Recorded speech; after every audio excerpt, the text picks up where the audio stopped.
दुनिया भर में खुफिया ऑपरेशंस का जिक्र होता है तो सबसे पहले नाम आता है इस्राएली एजेंसी मोसाद का, जिसे अब तक लगभग अजेय माना जाता रहा। लेकिन ताजा घटनाक्रम में ईरान ने मोसाद की दीवार में बड़ी सेंध लगाने का दावा कर दिया है। ईरान की इस्लामिक रिवॉल्यूशनरी गार्ड कॉर्प्स और इंटेलिजेंस मंत्रालय MOIS ने कहा है कि उन्होंने इसराइल के अंदर घुसकर उसकी संवेदनशील परमाणु और रक्षा सुविधाओं की विस्तृत जानकारी हासिल कर ली है। ऐसे में IRGC ने बड़ा दावा करते हुए कहा है कि अब हम सटीक हमले कर सकते हैं। IRGC के chief commander major general Hossein Salami ने कहा, अब हमारे पास इसराइल की न्यूक्लियर फैसिलिटीज की जानकारी है। इसका मतलब है कि अगर जरूरत पड़ी तो हम कहीं भी बिल्कुल सटीकता से निशाना साध सकते हैं। वहीं विश्व में अपनी सटीक ऑपरेशंस के लिए जाने जाने वाली मोसाद यानी इसराइल की खुफिया एजेंसी की किरकिरी होने लगी है। ईरान के रक्षा मंत्री ने इसे मोसाद का घमंड तोड़ने वाला ऑपरेशन करार दिया है और कहा कि हमने वो जानकारी हासिल की जिसे निकालना किसी के लिए आसान नहीं होता। मोसाद बनाम ईरान, पुराना हिसाब नया बदला। इसराइल की खुफिया एजेंसी मोसाद पहले कई बार ईरानी वैज्ञानिकों को निशाना बना चुकी है, खासकर परमाणु कार्यक्रम से जुड़े वैज्ञानिकों की हत्या और साइबर हमलों के जरिए। अब ईरान का यह ऑपरेशन उसी भाषा में जवाब देने की तैयारी माना जा रहा है। ईरान का दावा है कि उसे अब इसराइल की न्यूक्लियर फैसिलिटी की लोकेशंस और संरचना, आयरन डोम और एयर डिफेंस सिस्टम की स्थिति, प्रमुख सरकारी अधिकारियों के ठिकानों की जानकारी मिल चुकी है। यानी ईरान ने यह साफ साफ कह दिया कि उसके पास इसराइल की वो ताकतें आ चुकी हैं जिसे वो छिपाता फिरता है। इससे ईरानी मिसाइल हमलों की सटीकता और मारक क्षमता दोनों बढ़ सकती है। Aim right, achieve big. At KR Mangalam University, we provide you the platform to turn your dreams into reality. At KR Mangalam University. यह इसराइल के लिए एक बड़ा रणनीतिक खतरा भी माना जा रहा है। इस ऑपरेशन का एक चौंकाने वाला हिस्सा भी सामने आया। इसराइल की सुरक्षा एजेंसियों ने एक 13 साल के लड़के को पकड़ा है जिसे ईरान ने कथित तौर पर आयरन डोम सिस्टम की तस्वीरें लेने के लिए कहा, विदेश मंत्री के घर की जानकारी देने को कहा था। इसके बाद से इसराइल में हड़कंप मचा है। ईरान की ओर से कहा जा रहा है कि टेलीग्राम ऐप के जरिए बच्चे से संपर्क किया गया था। शुरुआत में बच्चे को कुछ आसान से काम के बदले पैसे दिए गए, फिर ईरानी एजेंटों ने उसे खुफिया काम सौंपे। रिपोर्ट्स की माने तो टेलीग्राम ऐप के जरिए एक कथित ईरानी एजेंट ने उससे संपर्क किया। किशोर को पैसे और इनाम का लालच दिया गया। पहले तेल अवीव में ग्राफिटी और वैंडलिज्म कराया गया, बाद में उसे संवेदनशील फोटो खींचने के लिए मिशन दिए गए। विदेश मंत्री के घर की फोटो सोशल मीडिया से भेजी उसने, लेकिन आयरन डोम की फोटो नहीं ले पाया। हाल के महीनों में यह दूसरा मामला है जब ईरान पर इसराइल में किशोरों को डिजिटल प्लेटफॉर्म के जरिए जासूसी के लिए भर्ती करने का आरोप लगा है। ईरान का यह खुफिया ऑपरेशन ऐसे समय में सामने आया जब इसराइल खुले तौर पर ईरानी न्यूक्लियर ठिकानों पर हमले की धमकी दे रहा है। यह ऑपरेशन और सार्वजनिक बयानबाजी एक साफ संकेत है कि ईरान अब सिर्फ रक्षा नहीं, प्रतिक्रमण की दिशा में आगे बढ़ रहा है। ऐसे में क्या इसराइल के लिए यह सबसे बड़ा खतरा बन चुका है? देखना दिलचस्प होगा।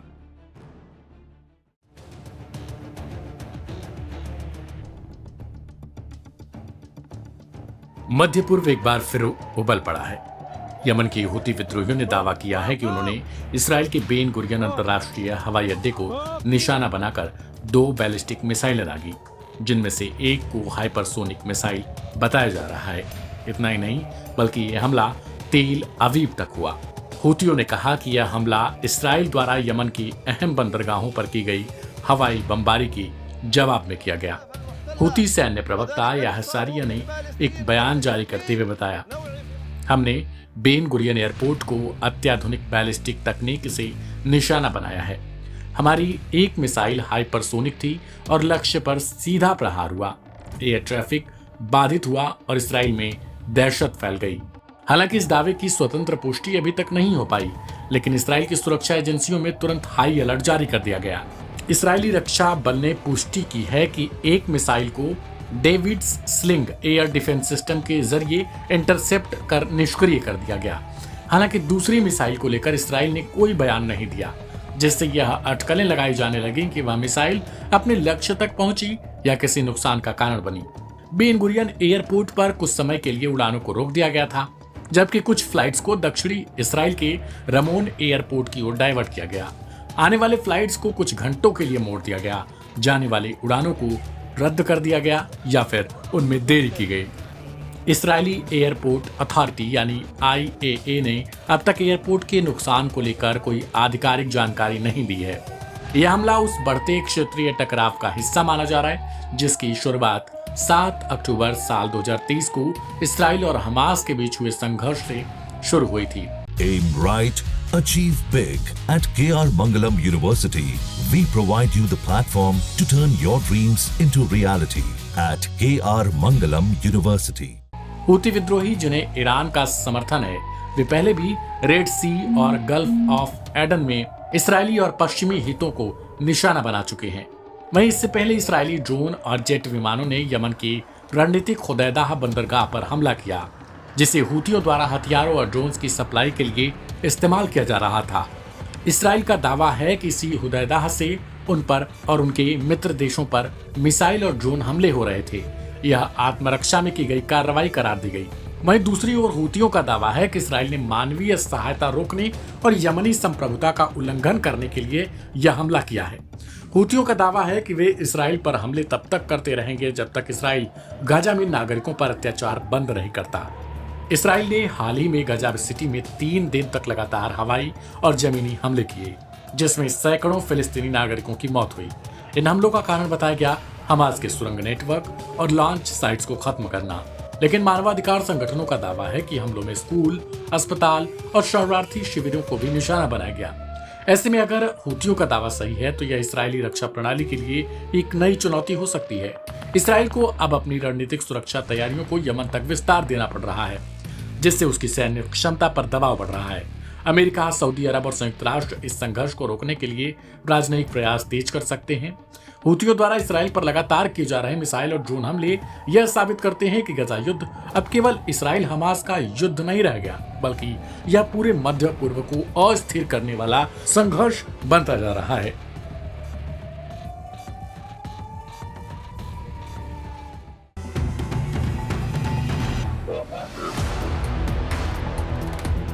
गजा में चल रही मानवीय त्रासदी के बीच एक और घटना हो गई है। रफा शहर में मंगलवार को एक मानवीय सहायता केंद्र के पास इस्राएली सेना की गोलीबारी में कम से कम 14 फिलिस्तीनी मारे गए और लगभग 90 लोग घायल हो गए।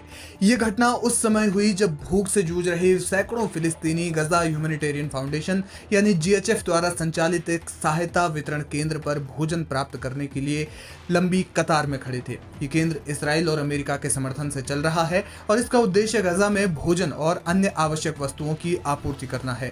हालांकि इस घटना ने क्षेत्र में गहराते मानवीय संकट को और उजागर कर दिया है। गजा स्वास्थ्य मंत्रालय के प्रवक्ता ने बताया कि गोलीबारी में मरने वालों में महिलाएं और बच्चे भी शामिल हैं। प्रत्यक्षदर्शियों के अनुसार इस्राएली सैनिकों ने बिना किसी स्पष्ट चेतावनी के भीड़ पर अंधाधुंध गोलियां चलाई, जिससे अफरा तफरी मच गई।